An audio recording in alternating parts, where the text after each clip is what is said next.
사랑하는 성도 여러분, 주 안에서 평안하셨습니까? 설 명절 잘 지내셨고요.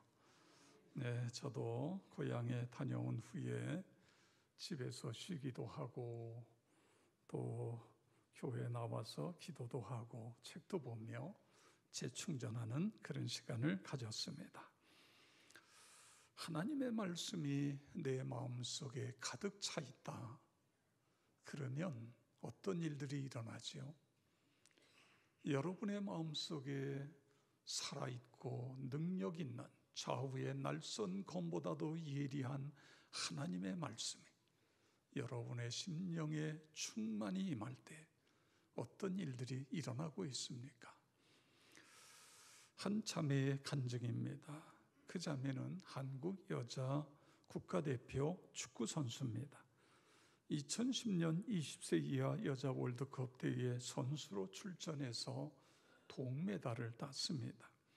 2015년 동아시아컵 대회에서는 준우승을 했습니다.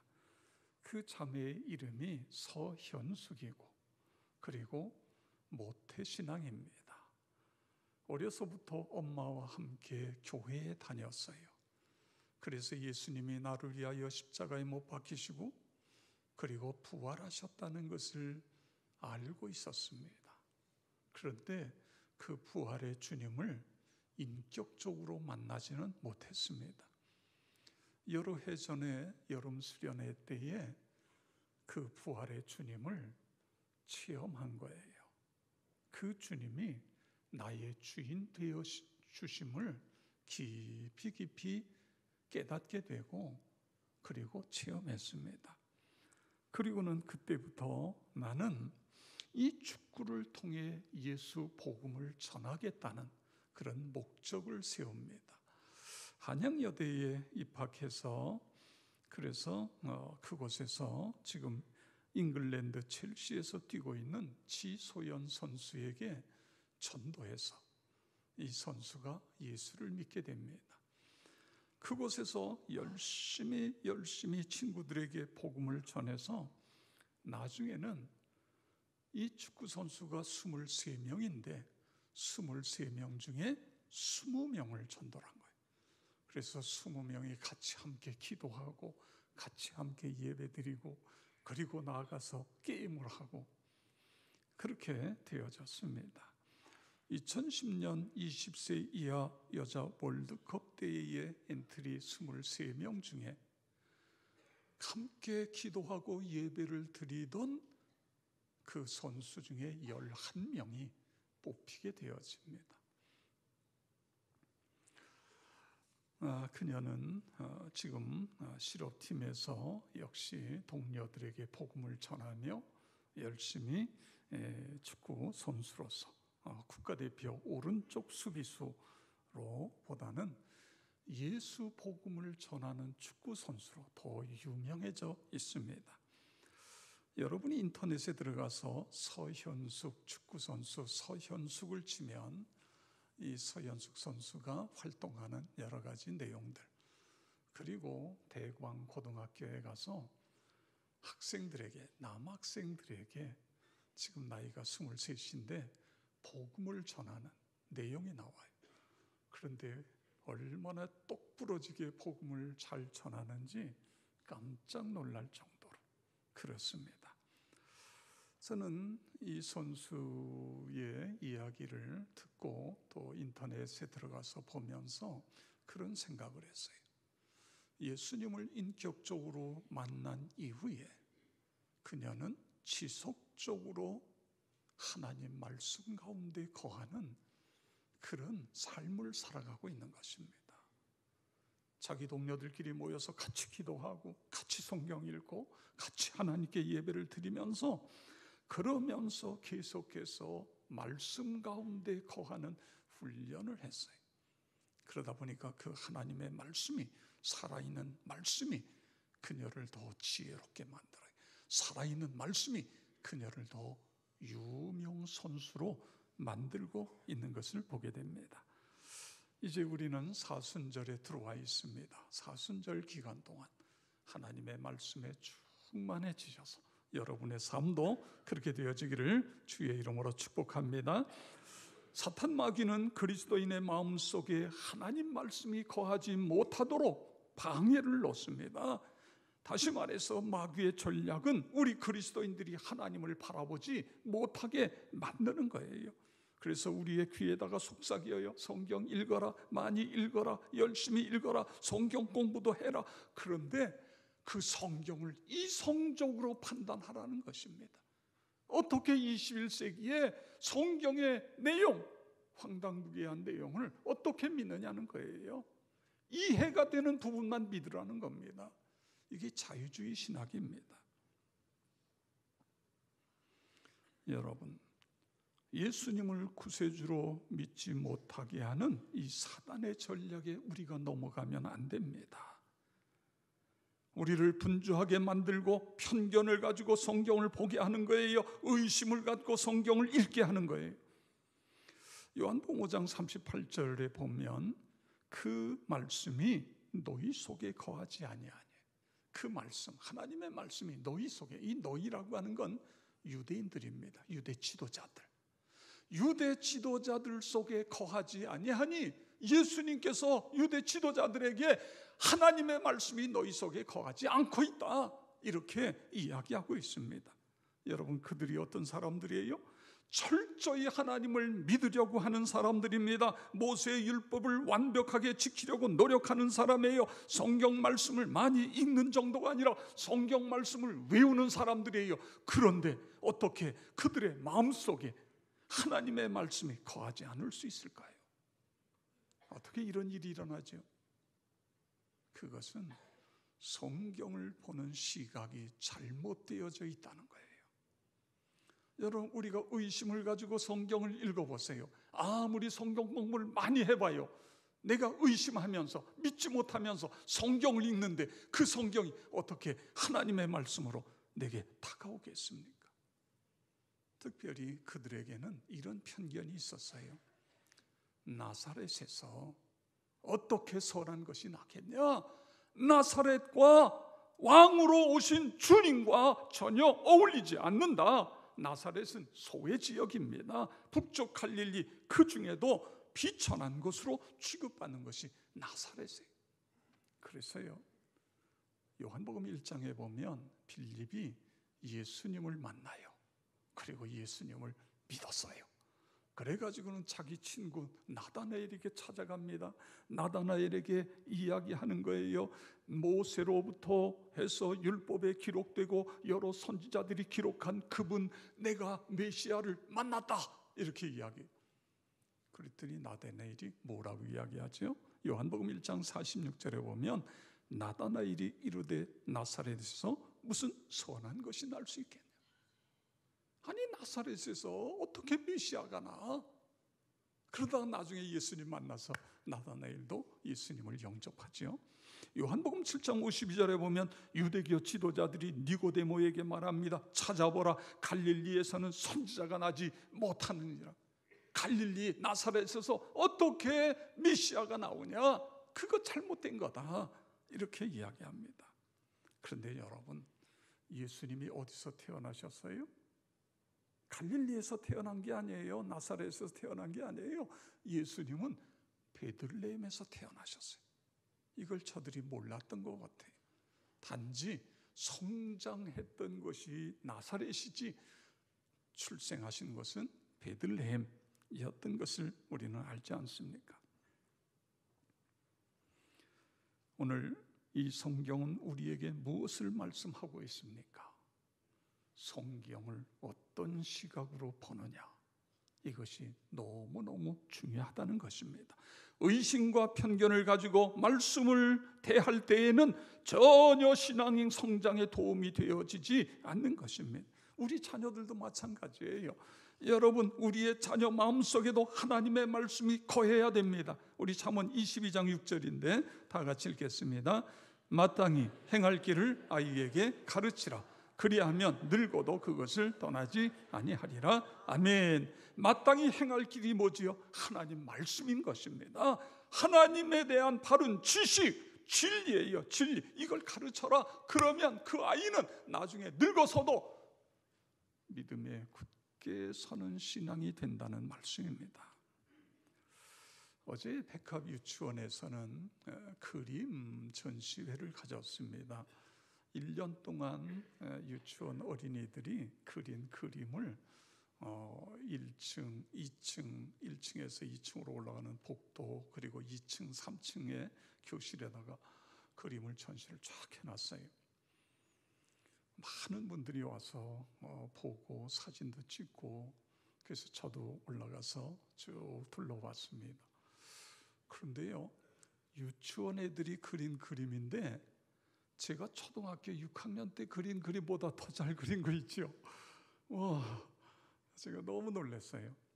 근데 그 그림 위에다가 보면은 뭐 YG에서 2번, 3번 뭐 그런 어떤 표시를 해놨어요. 이게 뭐냐고 그랬더니 이 그림을 그리면서 이 아이들이 사용하는 색깔과 그림과 이걸 보면서 그 아이의 기질을 파악한다는 거예요. 그 아이의 상태를 파악하는 거예요. 그래서 이게 이제 그림 치료, 뭐 이제 미술 치료 이런 쪽으로 발전이 되어지는 건데,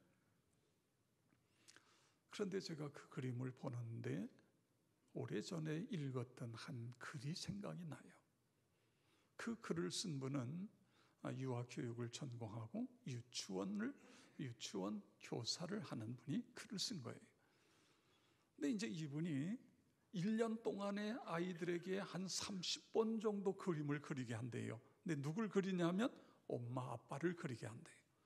그 처음 아이들이 그림을 그리는데 보면 엄마는 예쁘게 그리고 아빠는 화가 난 모습을 그리고, 이게 보편적인 거래요. 보편적인 거. 그런데 어떤 애는 뒤집어져서 엄마가 화가 나고, 그리고 아빠가 웃는 모습을 그린 애도 있는데 그건 적고 대부분은 아빠가 화가 나. 그래서 아이들에게 그렇게 그린 아이들에게 이야기를 한다는 거죠.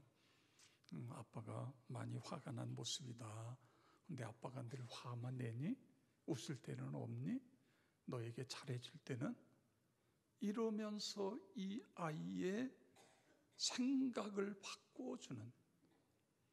그래서 이 그림이 한 10번째쯤 가다 보면 아빠의 모습이 점점 바뀌어진다는 거죠. 그래서 15번, 20번쯤 가면은 아빠의 표정도 환하게 웃는 표정으로 바뀌고, 30번째 그림쯤 되면 엄마 아빠가 활짝 웃는 모습으로 그림을 그린다는 거예요. 그런데 중요한 것은 가정의 반응입니다. 부모의 반응이에요. 부모들이 유치원에 연락이 온다는 거예요. 우리 아이가 달라졌어요. 이 반응이라는 거예요.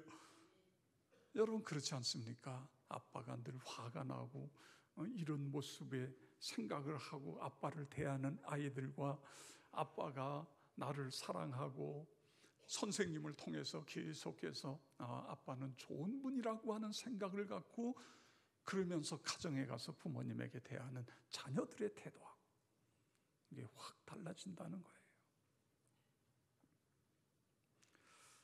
바로 그것입니다.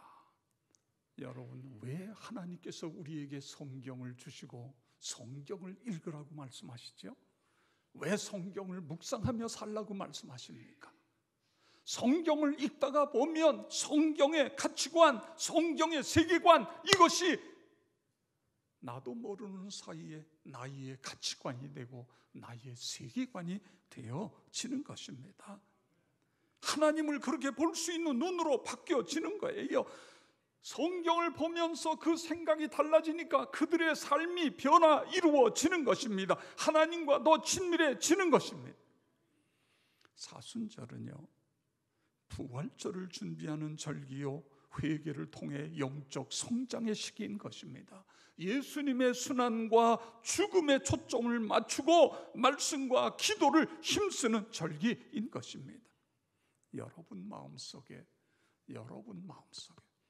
하나님의 말씀이 이 사순절 기간 동안에 우리가 그럴 수 있어요. 지금 여러분 중에는 매일매일 성경을 통독하는 분도 있지만 한다고 그러다가 또 흐지부지 된 분도 있어요.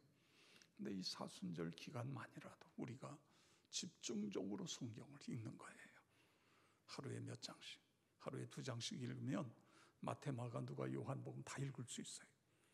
하루에 더 많이 읽으면 내가 사순절 기간 동안에 신구약, 신약 성경, 신구약 다 읽기는 쉽지 않고 신약 성경이라도 내가 한번 읽겠다든가, 그러면서 우리가 말씀에 집중하는 것입니다.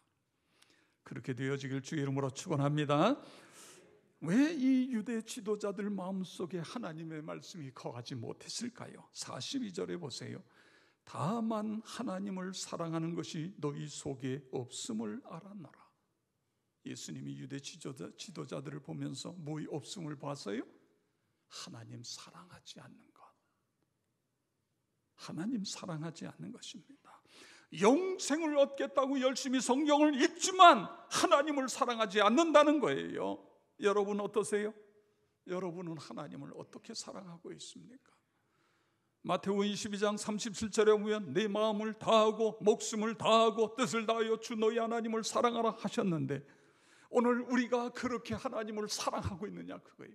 그런 사랑을 가지고 우리가 하나님의 말씀을 대하여야 된다는 것이 오늘 이 성경의 말씀인 것입니다. 그러기 위해서는요, 중요한 것은 하나님이 나에게 어떤 분인가, 여기에 대한 분명한 확신이 있어야 돼요. 우리는요, 신론을 통해서 하나님은 전능하신 분, 하나님은 우주를 창조하신 분, 하나님은 임마누엘 되신 분, 그리고 하나님은 우리와 함께 하시는 분, 이거를 우리가 머리로는 알고 있어요. 그런데 중요한 것은 그 하나님이 나의 하나님이냐, 그 하나님을 내가 매일 만나고 있느냐, 그 하나님과 매일 동행하고 있느냐, 이게 중요하다, 그거예요. 하나님은 나에게 어떤 분인가? 여러분에게 어떤 분입니까? 요한복음 13장 1절에 보면 6월절 전에 예수께서 자기가 세상을 떠나 아버지께로 돌아가실 때가 이른 줄 아시고 세상에 있는 자기 사람들을 사랑하시되 끝까지 사랑하시니라. 할렐루야. 하나님이 자기 사람을 사랑하시는데 어떻게 사랑하신다고요?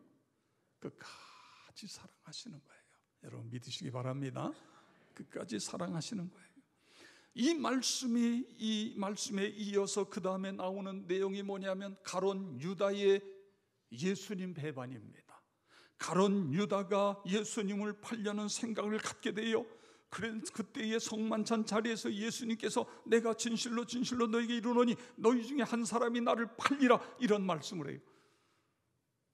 얼마나 놀라운 이야기예요. 끔찍한 이야기예요. 12제자가 눈이 휘둥글레져가지고 예수님, 그게 무슨 말이에요? 아니 누가 예수님을 판다고요? 납니까? 내가 그런 짓을 할 수 있겠어요?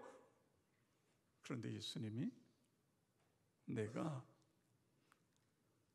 이 제자들 가운데에 떡 한 조각을 적셔서 주는 자가 그 자다.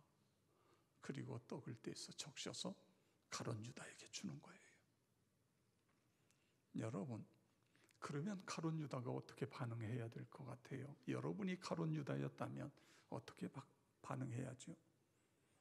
아니 어떻게 예수님이 내 마음까지 다 아시지? 주님, 제가 잘못했습니다. 어쩌다가 제가 그런 생각을 할 수 있었습니까? 나를 용서해 주세요. 제가 죽을 죄를 졌습니다. 그렇게 되어져야 되지 않겠어요?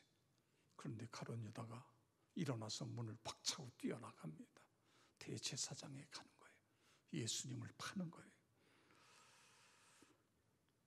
그런데 여러분, 오늘 요한복음 13장에서 이것이 핵심 포인트가 아니에요.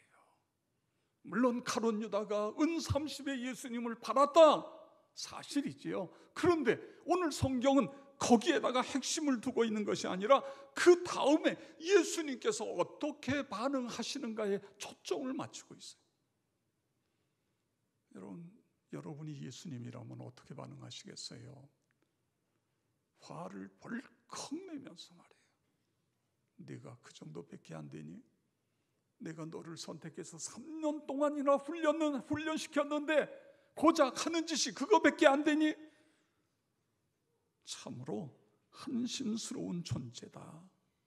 내가 한심스럽다. 내가 너를 어떻게 제자로 선택해서 훈련했느냐, 이렇게 반응해야 되는 것 같잖아요. 그런데 성경은 그렇게 반응하잖아요. 이게 13장 1절이에요.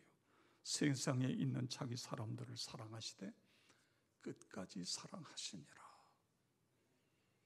여러분, 가룟 유다가 배반하고 나가도 그 가룟 유다를 끝까지 사랑하신 분이 우리의 주님이신 것을 믿으시기 바랍니다.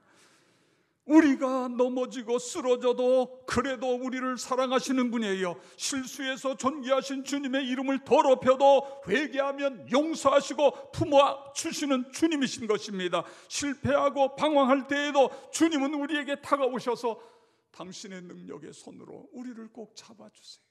다시 일으켜주시는 분이에요. 새 힘을 주시는 분이에요. 내가 네 하나님이다. 내가 내 구원자다. 내가 너를 구속하여 고치명하여 불렀나니 너는 내 것이다. 내가 너를 보배롭고 존귀한 존재로 여긴다. 내가 너를 사랑한다. 그러므로 두려워하지 마라. 놀라지 마라. 강하고 담대하라. 내가 어디로 가든지 내가 너와 함께 할 것이다. 그분이 우리의 주님이신 것입니다. 그렇습니다. 그래서 저는 이런 찬송을 부르고 싶습니다. 440장인데 우리 1절 2절 어디든지 예수 나를 이끌면 어디든지 예수와 함께 가려네. 예수와 함께 가지 아니하면 나가 없고 예수와 동행하면 겁 없네. 아주 좋은, 제가 좋아하는 찬송입니다. 우리 다 같이 1절 2절 부르도록 하겠습니다.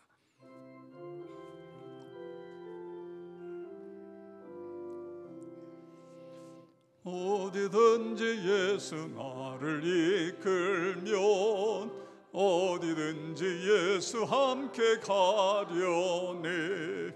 예수 함께 아니 가면 나가 없고 예수님과 동행하면 겁 없네. 아멘. 어디를 가든지 겁낼 것 없네. 어디든지 예수 함께 가려네. 세상 친구 모두 나를 떠나도 주와 동행하면 외로움 없겠네. 가는 길이 위태하고 험해도 어디든지 예수 함께 가려네. 아멘. 어디를 가든지 겁낼 것 없네. 어디든지 예수 함께 가려네. 아멘. 그렇습니다. 예수님과 동행하는데 뭐가 겁이 나요? 그런데 예수님과 동행하지 아니하면 거기에는 기쁨이 없다 그거예요. 그래서 어디든지 예수님과 함께 가려네. 그렇게 살아가시기를 축복합니다. 유대 지도자들 마음속에 하나님의 말씀이 거하지 못한 이유가 어디 있습니까? 44절에 보니까 너희가 서로 영광을 취하고 유일하신 하나님으로부터 오는 영광을 구하지 아니하니 어찌 나를 믿을 수 있느냐. 너희가 서로 영광을 취하고, 이게 무슨 이야기죠? 서로 명성을 추구하고 서로 명예와 권력을 추구하는 데는 혈안이 되어 있는데 유일하신 하나님으로부터 오는 영광, 이게 무슨 이야기입니까? 하나님으로부터 오는 영광이에요. 하나님과 깊은 교제를 통해서 와지는 하나님의 영광을 취하는 일에 대해서 너희가 관심이 없다 그거예요. 여러분, 모세가요 시내산 꼭대기에 올라가서 하나님과 40일 동안 있다가 내려와요. 모세는 몰랐어요. 그런데 그 40일 동안 하나님과 함께하는 동안에 자기도 모르는 사이에 하나님의 영광이 모세의 머리끝부터 발끝까지 몸에 배어 있는 거예요. 모세가 내려오는데 백성들이 모세를 보니까 모세의 얼굴에서 하나님의 영광의 광채가 빛을 발하기 시작하는 거예요. 바로 그걸 이야기하는 것입니다. 하나님의 영광은 하나님과의 깊은 교제 속에 있을 때에 그 영광이 우리를 통해서 하나님의 영광이 나타나게 되어지는 것입니다. 여러분, 그렇습니다. 교제 시간, 하나님과의 깊은 교제 시간을 갖게 되어지면 하나님으로부터 오는 영광을 얻게 되어지는 것입니다. 그런데 유대 지도자들이 이 일에 실패하고 있는 것입니다. 그래서 말씀 속에 거하지 못하고 있는 거예요. 사람의 머릿속에는 하루에도 1만 가지 생각 이상이 지나간다, 그런 이야기 하지 않습니까? 우리가 사는 세상은 긍정적이기보다는 부정적입니다. 저는 아침에 TV 뉴스를 보다가 많은 경우에 채널을 돌리거나 꺼버려요. 왜냐하면 뉴스를 볼 때에 답답한 거예요. 행복하지 않아요. 우리 사회가 너무 어두워요. 어떤 좋은 면보다는 부정적인 면들이 계속해서 뉴스를 통해 흘러나오다 보니까 내 영이 흐려지는 것 같아요. 그래서 꺼버리는 거예요. 우리가 사는 세상이 그렇습니다. 긍정적이기보다는 부정적인 많은 영향을 우리가 받으며 살 수밖에 없는 그런 세상을 살아가요. 그런데 그 세상의 부정적인 것들이 계속해서 내 마음속에 들으면 나도 모르는 사이에 나도 어두워지고 부정적인 삶을 살아갈 수밖에 없는 것입니다. 그럼 우리 그리스도인들은 어떻게 살아야 되죠? 하나님 앞에 머무는 거예요. 하나님의 말씀으로 내 심령을 채우는 거예요. 그래서 그분의 생각이 나의 생각, 그분의 은혜가 내 마음속에, 그분의 말씀이 나의 삶을 지배하게 되어지는 것입니다. 이게 중요한 거예요. 그래야 우리가 빛이 될 수 있고 소금이 될 수 있는 거예요. 어떤 임금님이요, 백성들에게 이런 걸 선포했어요. 모든 백성들은 들으라. 너희들이 마음에 소원한 것을 내게 말하면 내가 다 이루어 주겠다. 그랬더니요, 백성들이 구름대처럼 왕궁으로 몰려왔어요. 왕에게 와서 임금님에게 이야기합니다. 저는요 너무너무 가난해요. 저희 물질 돈을 좀 주세요. 저는요 병이 들었어요. 제가 건강해지도록 좀 도와주세요. 또 어떤 사람은 심지어는 뭐라고요? 저는요 나이가 많이 들었는데 좀 젊어지고 싶어요. 저를 좀 젊어지게 해주세요. 어떤 사람은 저는요 미모가 그래요. 그러니까 조금 더 예쁘게 해주세요. 이런 갖가지 소원들을 이야기를 했어요. 어떤 사람은 명예를, 어떤 사람은 권력을. 그런데 한 가난한 농부가 임금님에게, 임금님, 제가 꼭 소원이 있는데 제 소원을 꼭 들어주셔야 됩니다. 내 소원이 뭐냐? 제가 매일 임금님을 아련할 수 있도록 해주시는 것입니다. 임금님이요, 가만히 보니까 어려워요, 쉬워요? 아니 그냥 매일 와서 아련하겠다는데 젊게 해달라는 건 이건 어렵잖아요. 안 되잖아요.